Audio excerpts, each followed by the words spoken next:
top. And it looks like we are going to get the Roy. Blaze in his trusty Roy. With his Ziffle Help Me tag. Channeling the spirit of Ziffle.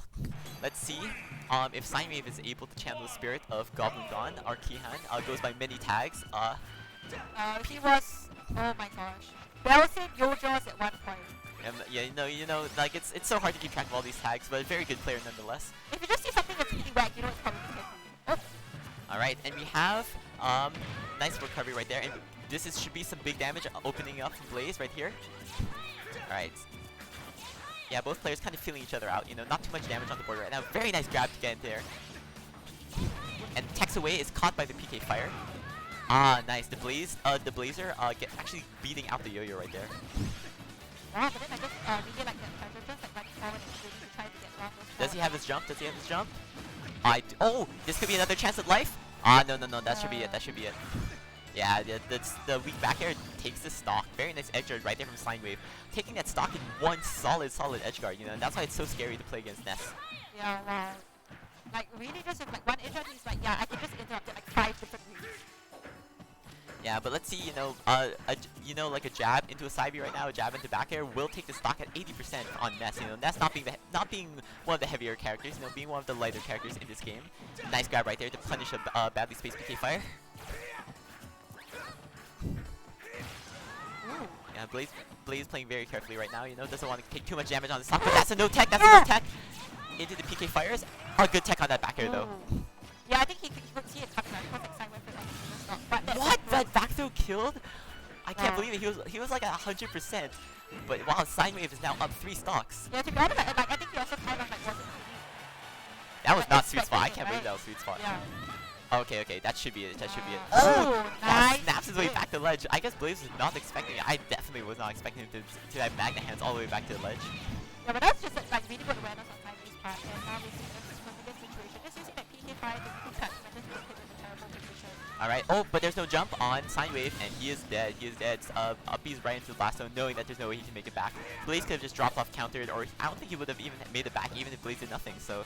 Yeah, and but I think the drop down counter, like, it would be kind of like a token beat, right? Like, let's say if you predict, like, the angle of his PK counter, but unfortunate SD from Blaze, you know, probably mashing the up B to out of the PK fire, but unfortunately getting a side B instead. He was trying to angle the up B back to his stage, I presume. Yeah.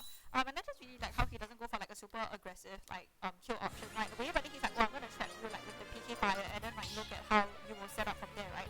Because let's say if you're already caught by the PK fire and then like you've lost your jump, right? You only have maybe like one resource left, which is your up B, and then in that situation, right, it's like you're still like in a really bad spot, which is why we're able to just see him in trying to get those like mistext against ledge and those like free edge guards and so on. And so you don't get PS2, you know, very honest stage, very few variables that could cause like both either persons. Yeah, you know, the platforms are good for both players. You know, Blaze can get these like falling up airs, but Ness can do so as well. Alright, nice little F throw off here to get Blaze off stage. And the yo-yo, I think that's it. I think that's a stock. And PsineWave taking the stock in under 20 seconds with the yo-yo gimping Roy at sub 50, I think. Yeah, and I think Blaze is kind of known in the community for being a more of an aggressive player. Roy really rewards an aggressive player, so PsineWave knows is like, yeah, he's gonna go for an option kind of like this time. These up airs though, very nice up air string right there, 42% on PsineWave. But yeah, he needs to do a lot more than that to get back into this game. He needs to take the stock. He needs to take the stock now before he takes too much damage off of all these PK fires. Alright, but does not get gimped from the Nairs, and nice little grab right there. Alright, falling up airs once again on these platforms, like I said before. You know, Blaze is looking for these big combo extensions. And he's not doing so bad right now, you know, racking up the damage. Of course, and I think that as long as he's keeping center stage and just getting out of range of this very punishing edge by Ness, you know, he has all of these very solid burst options just like that, right? Yeah, and what you said about center stage is so important because, you know, Blaze has lost both his first stocks with a solid edge guard from PsineWave, but nice neutral B right there to catch the up B. But anything can happen as the yo-yo once again. Of course. Yeah, PsineWave showing off a little bit of his tech skill right there on the platform, but yeah, the yo-yos have been brutal this game for Blaze, losing both his stocks to a yo-yo edge guard. Nice spot dodge just to get around the S turn, so I think he's really big at he's one to come and just drop off the platform, catch that and grab. Ooh, this nice PK fire, no tech from Blaze, but PsineWave doesn't quite get the tech chase or the jab block. Oh, look at him. PsineWave is overshooting, going for these grabs. You know, he can risk it. He's only at 15%. But Blaze opens him up with the forward air string. Is he gonna be able to make it back? Oh, that's an SD. Is that an SD? That is an SD from PsineWave. Unless... Oh, I was going to say, that would have been one of the most impressive yeah, I think he tried recoveries to I've air ever dodge seen. back to Lich, but he kind of like just missed it. That was unfortunate. Yeah, and with that, Blaze has a chance to hold on to this set and take game 2. Will he be able to do it? Alright, Yo-Yo once again. Going high, but no, the F-tilt will take the... Yeah, he tried to get away around it from the Yo-Yo, but doesn't manage to hit Ness. And so the F-tilt so strong will send Blaze flying straight into Blast Summon. Just very, very clean ledge trapping and edge guarding by PsineWave here, right? And I think for Roy, the position you want to be in is like, okay, you're on stage, and then like Roy, you know, his ground speed is better than Ness's, and then you can just poke him with like down tilts and just poke him with like, you know, just those like jabs as well, right?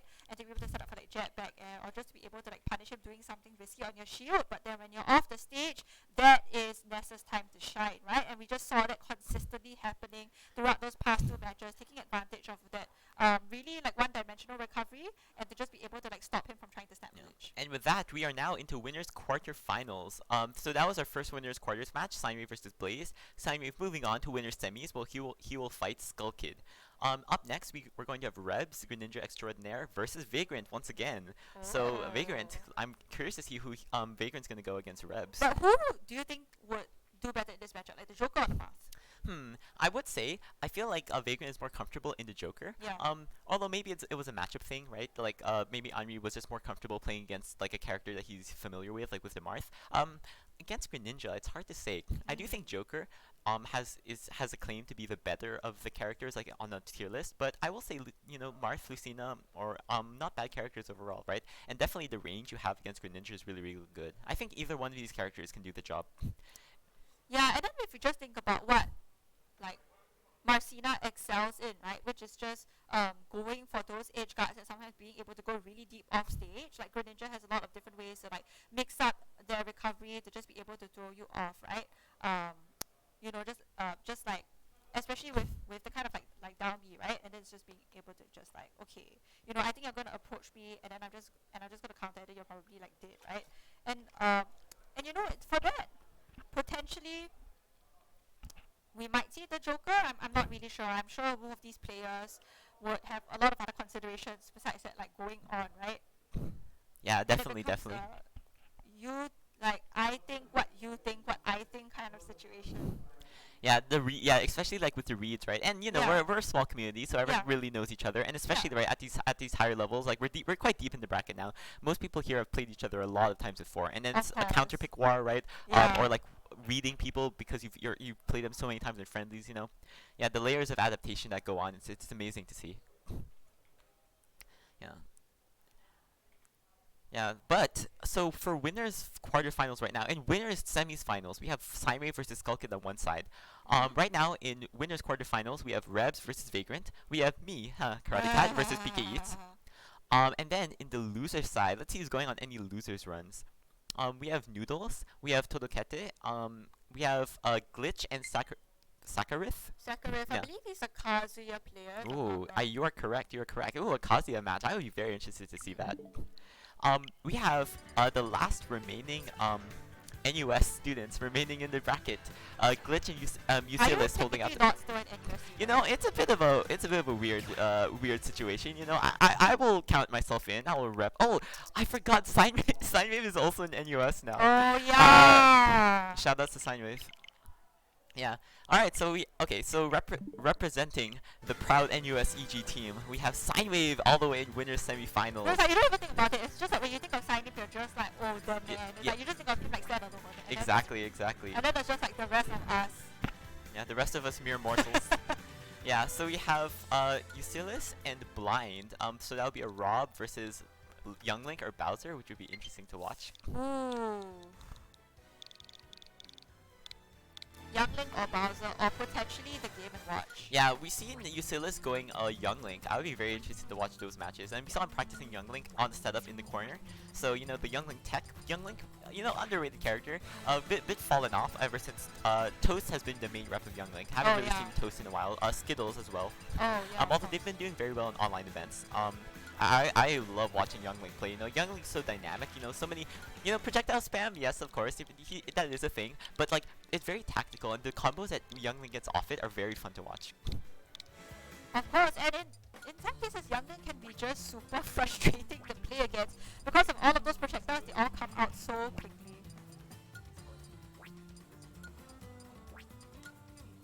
And you know, for Prof is just someone who excels at playing super patiently, which you can abuse with Youngling. With all of those projectiles, you just get someone really frustrated and you force them to kind of rush in. Or even with the Bowser as well, because Bowser with those like dinner plate size fists, he's just going to like smack you and you're dead at like 80% or something like that. So because of that, a lot of players would tend to play a lot more cautiously, and he can just abuse that to his advantage as well, right? Where I think he's really good at playing characters that don't necessarily need to approach and will punish you like very hard if you do. Yes, but actually we're going to move into losers round 3 with Okay. Herchern versus X-Riot. I glossed over that name, but X-Riot is still in the bracket, also part of NUS, by the way. Yeah. Herchern coming off following defeat to PK Yeats. Let's see. The winner of this match will go on to face Rice Picker. Alright, so we have Herchern on the Ridley and the Byleth, and X-Riot. You know, I saw X-Riot playing this Joker a bit in bracket, but looks like he's opting for the trusty Bowser. Yeah, I mean, we all know that Herchern also has a Bowser secondary, but then I think... Bowser Dittos. I'm looking forward to that. Nah, I feel like at this point in the tournament, she'll probably want to go for like a safer pick, right? Because this is losers. The person who loses this is out of the whole tournament. Yeah, you know, it's hard to go into Ditto, because, you know, X-Riot is of course a character specialist, like opting to go Bowser almost all the time. But I've seen him play Joker in some sets, actually. Yes, I think he's trying to branch out, right? Trying to increase the diversity of his roster. But as long as I've known him, right, he's been mostly going to mostly going to Bowser. Herchern, on the other hand, I've seen pull out the Byleth, the Ridley, and the Bowser, Of right? course, All at and in the Mewtwo. same set, right? And the Mewtwo, right? So more of a character generalist, I would feel. Yeah. It'll be interesting to see how X-Riot plays in this set, how he adapts to the multitude of characters that Herchern can throw out. But of course, this is still a best of 3, so Herchern doesn't have too many chances to pull out different characters. Yeah, the lead character will be interesting. The Ridley